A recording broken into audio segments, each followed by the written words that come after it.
Rhonda Weiner. I am the coordinator of Jewish Care Services at JourneyCare.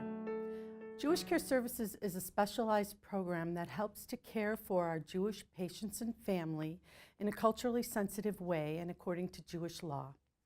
We have myself as a coordinator, we have a team of rabbis, we have a Jewish Care Services ambassadors who assists with outreach into the community, and we work alongside of our volunteers who might like to help care for Jewish patients and families. Jewish Care Services can provide ritual items for families such as candlesticks, prayer books, other items they might need during the end-of-life care such as Jewish music at the bedside. The Jewish Care Services team also provides education to JourneyCare staff. We help them understand about specialized post-mortem care for Jewish patients at the end of life. We help them learn about the holidays and other celebrations that might impact a Jewish family and the care that we provide. The rabbis are all educated in Jewish medical ethics and often are called upon to answer questions that might come up about how hospice could serve a Jewish family, whether hospice is appropriate for them, and often the rabbi is the one who will guide a family through the entire process. Jewish Care Services also provides a specialized memorial service each year. It is called a JourneyCare service. The word JourneyCare means remembrance, and this service is held during the High Holy Days. In between Rosh Hashanah and Yom Kippur, we have this JourneyCare service, which is done in a traditional way. The prayers are in Hebrew. There are specific memorial prayers that are done.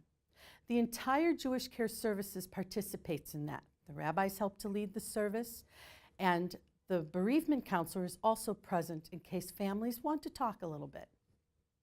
I'd like to share a story with you on how the Jewish Care Services team can collaborate with the JourneyCare staff. One of the chaplains had been working for a long time with a family who the patient was not Jewish, but the wife was. As the patient was approaching the end of his life, his wife decided that she really wanted to see a rabbi. She wanted ritual prayers and wanted to discuss his funeral. The chaplain working with this family called me, asked about getting a rabbi there. I was able to coordinate getting one of our rabbis to go out to this family within about an hour. He spent several hours with the family, saying prayers, talking about the service they might like to have. And in fact, he was then invited to perform the funeral service for this family. We also had a case on one of our inpatient units where the family wasn't quite agreeing about end-of-life care for the patient. The son of this patient, it was his mother, was Orthodox and did not believe that the daughter-in-law, who was not Orthodox, should have a part in the end-of-life rituals. There's a specialized bathing that has taken place. It's called a tahara. It's the ultimate good deed that you can do for someone at the end of their life. And her daughter-in-law really wanted to perform this for her. The family was becoming quite agitated, and so the care staff made a phone call to the rabbi, asked if the rabbi would come and kind of intercede with this family. The rabbi was able to sit down with this Orthodox son, talk with him about what his mother might have wanted. Also went with him to make a phone call to the son's rabbi, who he turned to for counsel. After both rabbis had spent time talking with the son, he understood how important this was to allow his sister-in-law to perform this ultimate act of kindness. And she was able to do that.